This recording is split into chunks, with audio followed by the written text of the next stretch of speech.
Okay, so it is the middle of the night, quite literally, and I should be in bed. I told myself that I was gonna clean, or I was gonna clean and then go to sleep, or I was gonna write, or I was gonna read.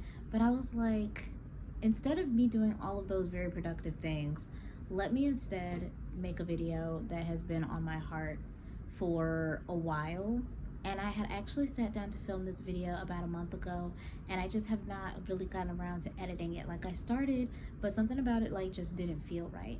And I think it's because this is something that's very like this is something that is very sensitive to me.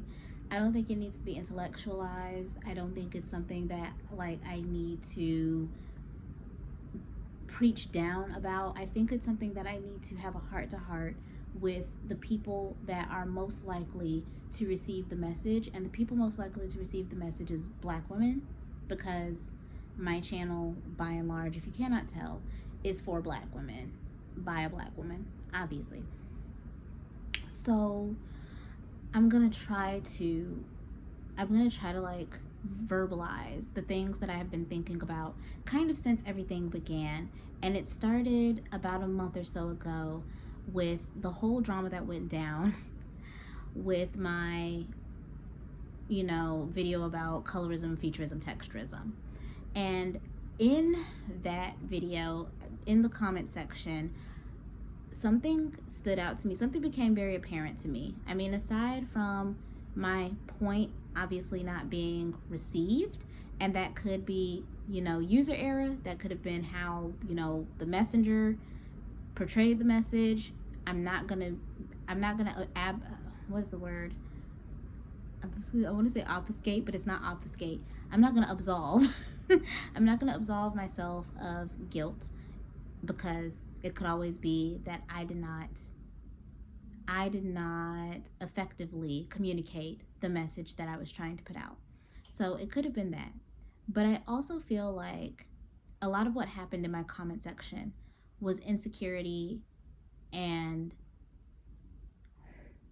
insecurity. We'll start there. We'll start there with insecurity. And then there was, of course, anti-blackness and colorism. The anti-blackness and the colorism came from a user by the name of Pretty Little Reality. And as y'all know, I went on Pretty Little Reality's channel, I dug into her content, and I kind of went down a bit of a rabbit hole of self-hating Black woman content, starting with her, because she's very much a self-hating Black woman. It is very apparent, and I ended up finding similar channels to hers, and the level of internalized self-hatred and anti-Blackness that I saw left me with this deep well of absolute sadness, to the point of grief. It felt like grief. And it's been hard for me to sit with the fact that so many Black women, I don't want to say so many, but that there are Black women out here who can hate such a beautiful aspect of themselves so deeply. What I saw on her channel, on channels like hers, in the comment section of her channel, on her posts, on her page posts, because she's made several page posts about me. I've gone up there and been a petty bitch. I ain't even gonna lie, because one thing about a Scorpio bitch, we stubborn. We stubborn, and what Cardi B say? I'm pretty and I'm petty as fuck. I am stubborn, pretty, and petty. So I'm not gonna act like I, poke the bear a little bit myself.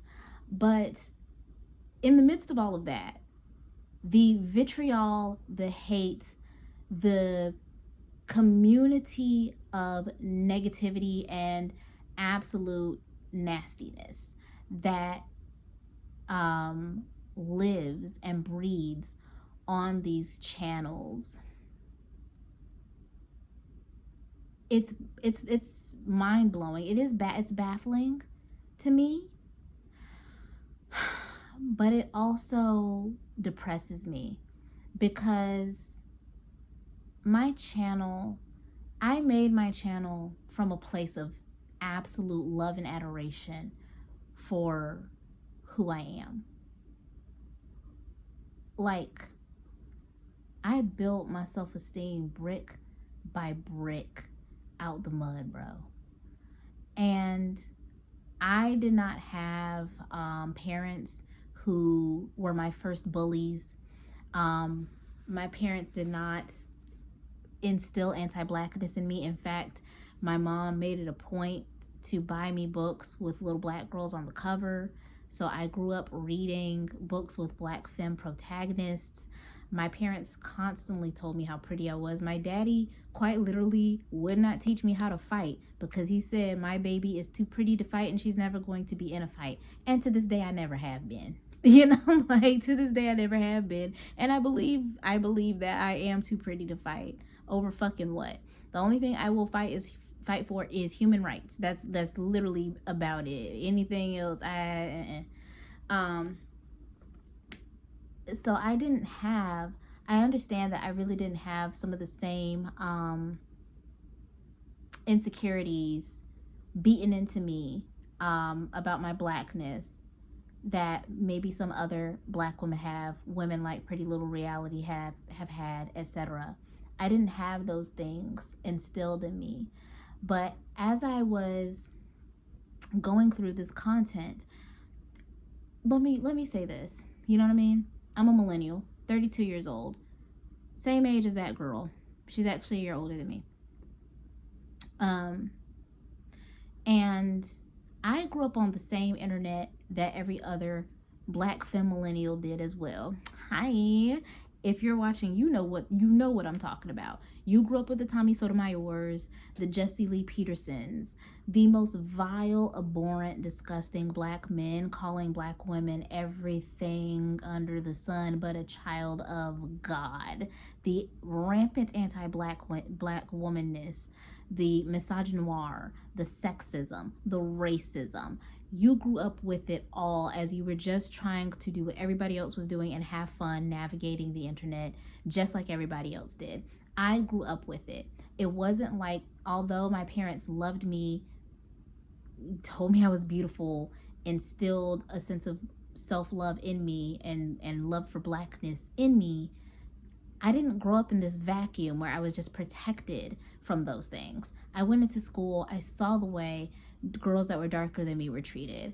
I know the way girls that did not encompass a certain body type were treated. If you weren't shaped like this, despite the fact that we were in fucking middle school. So like, how are we gonna be shaped like that? You know what I'm saying? I felt the weight when I cut my hair, when I went natural. I felt the disdain. I got the bullying.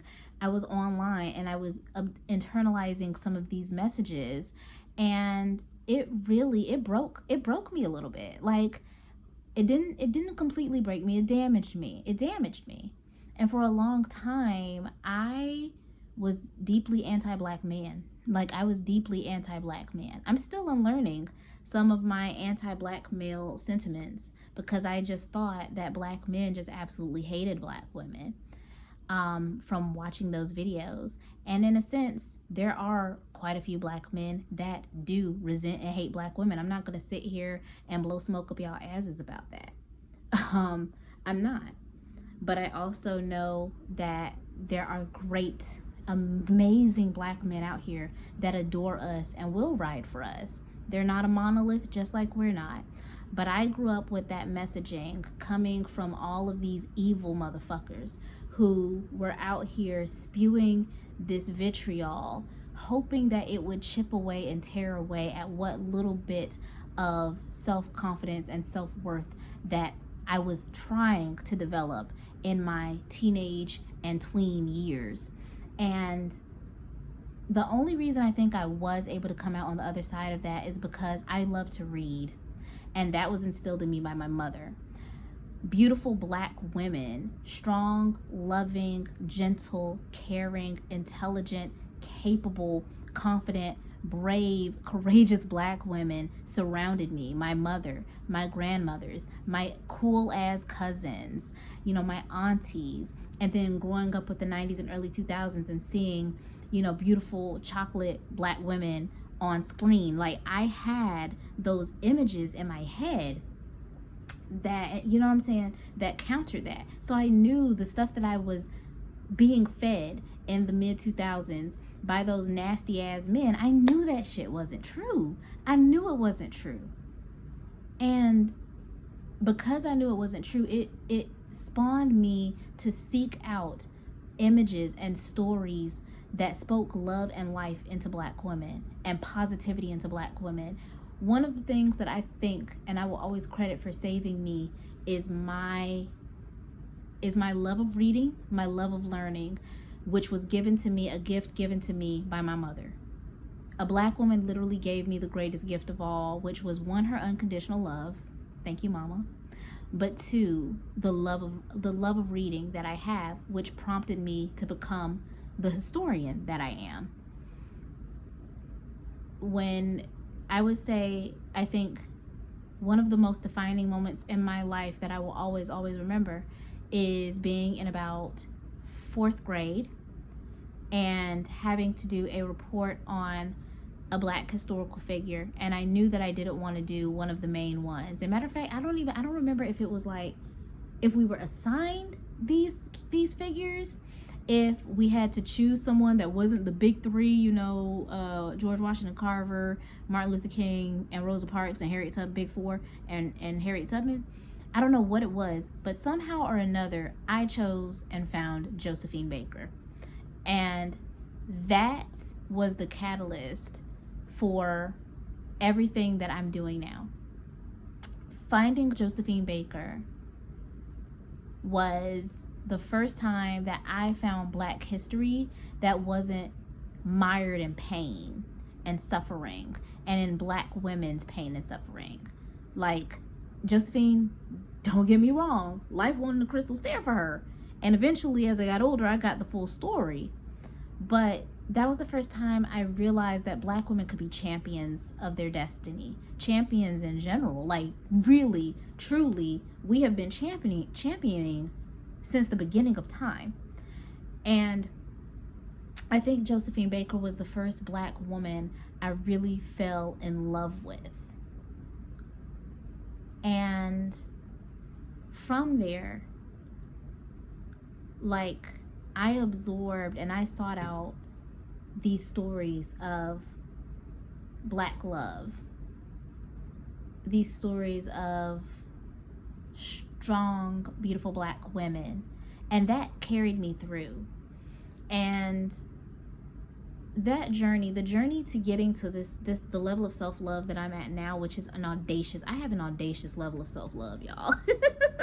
Like, I have a ridiculous level of self-love. The only time I ever falter in how much I love and adore and appreciate myself is when it comes to my neurodivergence, which I'm also unlearning thanks to the amazing Black women in my life, because all the Black women in my life are neurodivergent, and so they give me nothing but patience, love, and space to be this messy, kind of unmedicated ADHD, maybe ADHD, we not sure, mess that I am. And the journey to getting to the level of self-love that I have was wrought with struggle. It was hard. It was hard because it wasn't like I was just bubbling with confidence. I mean, I was a teenage girl who had, lost the closest, family member that I had to me at a very young age. I had lost friends. I had been bullied relentlessly. I had been ostracized. I was quirky and I was weird, so I was an outcast. You know what I mean? I had a mostly white friend group, which comes with its own baggage. You know what I mean? So, like, my self-esteem, it wasn't like this. It was, great. It hasn't been, honestly, since I would say the past 8 or 9 years that I have become more so this person. I'm like, now at this point in my life, I am the most confident in who I am that I've ever been. And a lot of that, like most of that, like 99% of that shit is rooted in the fact that I am a Black woman, a beautiful Black woman with Nigerian and West Indian and indigenous ancestry. And I love that about me. So when I see women like Pretty Little Reality and what's the other one? Exotical and blue girly or whatever the fuck they're called. When I see those girls over here waxing poetic about how they look Chinese and they look white and they look Mexican and they look this and they look Asian and they look this and they look that and they look everything but like the black women that they actually look like, because all of these women look unambiguously black. When I hear them talking about that and I see them platforming and championing white men who would not spit on them if they were on fire, playing into eugenics based beauty culture, eugenics based beauty ideology, Eurocentric beauty ideals, embodying Eurocentric beauty ideals and propel, like, you know what I mean, platforming that as if that is the height of beauty. It makes me deeply sad in a way that I did not know how to put words to before, but I realized that it's grief. Because what I recognize and what I've been recognizing, and this has been a hard reconciliation at the end of this year, a lot of those little black girls that were persecuted and abused growing up the way I was, they didn't make it out on the other end okay. They're still walking around, they're still living life, they're still breathing, you know what I'm saying? They're still out in the world doing whatever they're doing. But they are, excuse my French, and I know this ain't gonna make it on the algorithm, but these are dead bitches walking. Because to hate the person that you have to spend 100% of your time with is that's not a life. If I hated the person I had to spend 100% of my time with, which is myself, to the point where I was trying to embody any other identity other than my own, I would be deeply, deeply, deeply miserable. And I cannot imagine what it must be like to live in a reality where not only do you disdain yourself so much that you're constantly finding ways to divorce yourself from your own personhood, but you then have to pretend or delude yourself into thinking that this is a choice, that this is a positive choice that you made for yourself, and other people should live like that too. To the point where you are then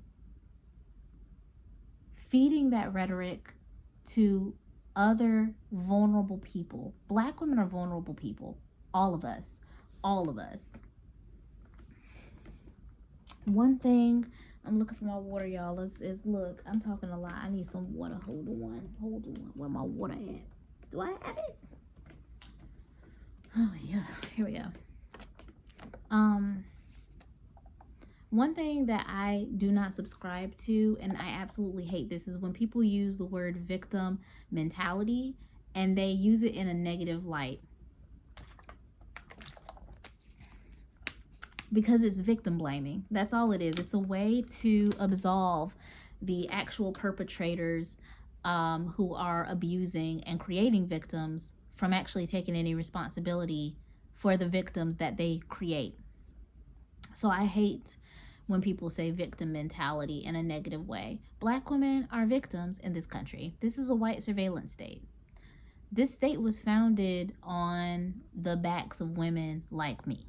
They had breeding farms so that women like me would keep pumping out babies that they could then use for forced free labor so that they could work them to death. That's the reality. That's the ugly little reality of it. We are victims. But you know what I will never be? Someone that lays around and takes it.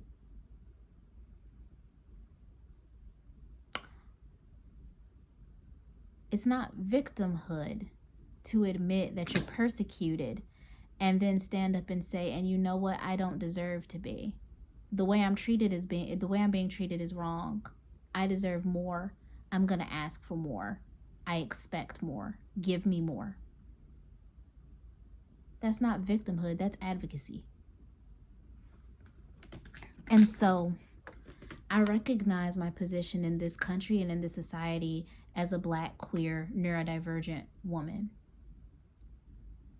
But that does not mean that I subscribe to the place that everybody believes that I belong in. I deserve it all. To quote Kendrick Lamar, I deserve it all. And I'm going to go out there. What did my grandma say? To quote my grandmother, I love quoting Black poets. To quote my grandmother, I'm going to get all I can and can all I get. I deserve it all. Every Black woman does. That's why I made Vintage in Color. Black women deserve it all. And so to see someone, multiple someones, because she's not the only one, but to see people spoon feeding, violent, vitriolic, vile, and quite frankly, erroneous, because nothing that she says is rooted in any fact. Race science is not science. That's been debunked. Race is not even real. The beauty hierarchy is bullshit. But to see someone to spoon feeding this kind of nastiness into my community, to a vulnerable group of people, which is Black women, it actually makes me violently angry. And I think that's like a part of like why in my first response that I had, that's why I had that energy that I had. My fiance and I talked about it after the fact, and she really did not like the way that I came at that girl and the way that I approached the situation. She's much more diplomatic than me. She's much more diplomatic, and she will take the high road. She's also somewhat of I wouldn't want to call her a public figure per se, but she is in politics. So image, perception, and the way that, one presents themselves, all of those things, they mean a lot to her. The Lord is still working on me. Because I don't give a fuck. I don't give a fuck. Okay. I don't give a fuck.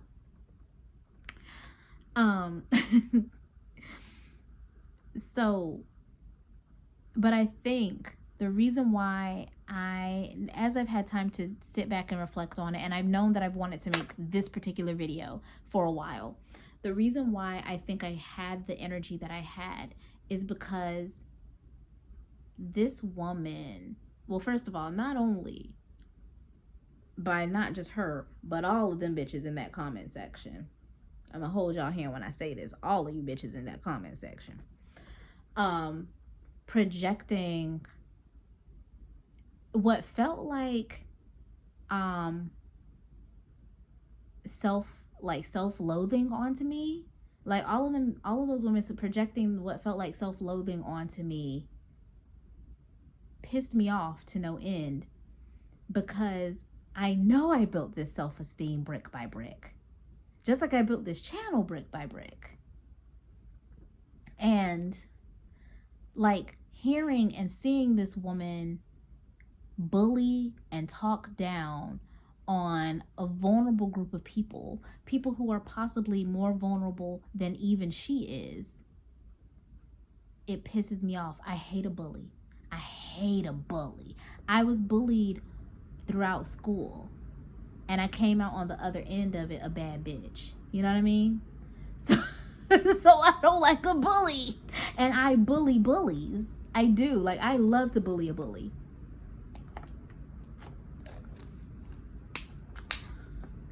And I think that's why I had the energy that I had in both of the videos, because it really like ooh, seeing red, because how, like, don't call me stupid. Don't call me stupid. Don't mess with my family. Don't mess with my wife. Don't insult my intelligence. You know what I mean? Just like, that's basically don't call me stupid twice. But don't call me stupid. Don't mess with my family. Don't mess with my wife.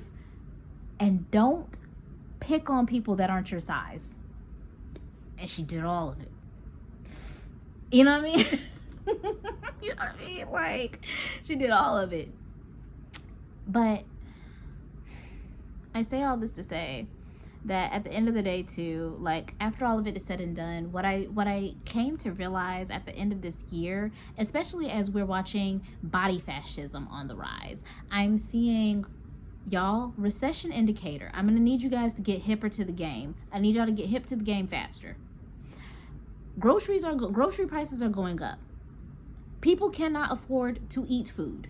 People are having to choose between eating food and paying rent. Okay? People don't have health care. And now all of a sudden, you're seeing advertisement for weight loss pills, for diet supplements. Diet culture is coming back strong. People are going on a Ozempic. Big-bodied celebrities are losing weight. All of a sudden. Listen to what I'm saying. Body fascism is on the rise. We cannot afford food. But all of a sudden, all of the advertisement is telling us we don't need it anyway. What Cardi B say? I need y'all to think, you know what I mean?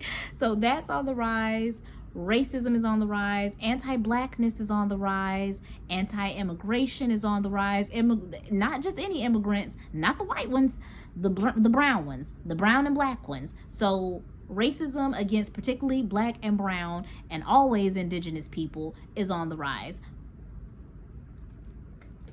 And it's been hard to see all of the people who are just going along with it. Just internalizing the anti-black rhetoric, internalizing the fat-phobic rhetoric. And not only that, but spitting it back out, making content out of it, making content out of being fat-phobic, biphobic, lesphobic, homophobic, transphobic, fat-phobic, colorist, texture, features, making content out of being a bigot. That shit has been disheartening, and it's been particularly disheartening to see that coming from black women. I want my channel to be a safe haven for black and brown and indigenous and other women of color, neurodivergent folks, all queer folks. That is why I made Vintage in Color. That is why I keep Vintage in Color going. Because this is a safe space. This is the safe space that little Vintage, little Shannon needed. I needed this when I was a little girl. And between this and between my writing, I've always made it a concerted effort to make the most overlooked people feel seen. And that has been a beautiful journey. That has been a rewarding journey for me. The support I get, the DMs, the emails, the messages, the invitations to podcasts and all that good stuff. The support that I get for doing what I do has fueled me and kept me going. I say this all the time, but my Vintage in Color channels are an altar to my ancestors. This is my ancestral altar. Everything I do with this platform is an ancestral altar for particularly my ancestors, starting with my Black American ancestors and then going down the list.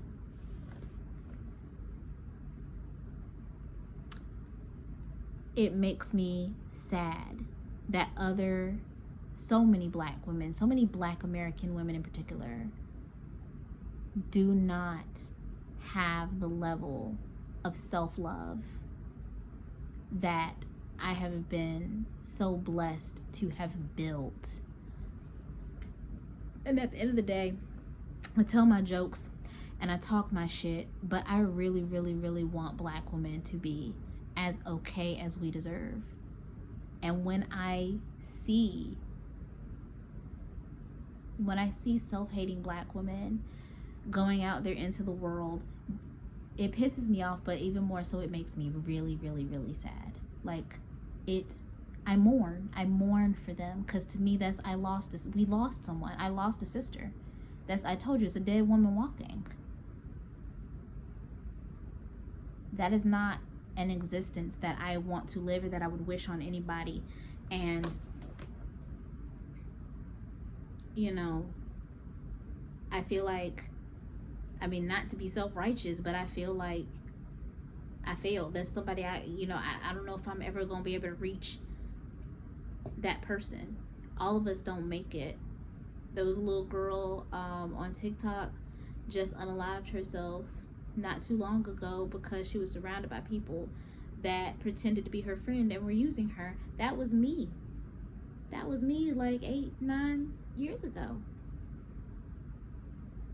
I made it out on the other side. But everybody doesn't make it. And I wish that everybody could make it, and they can't. Okay, so I'm gonna end with this, and I hope that whoever needs to receive this message really, really receives this message. But I told my fiance a while back, I said, when I enter a room, I feel that I am the baddest bitch in the room. I enter a room and every single woman that came before me comes in behind me. I never enter a room alone. I never enter a room alone. Every woman that has ever lived before me to get me to this point walks into that room with me.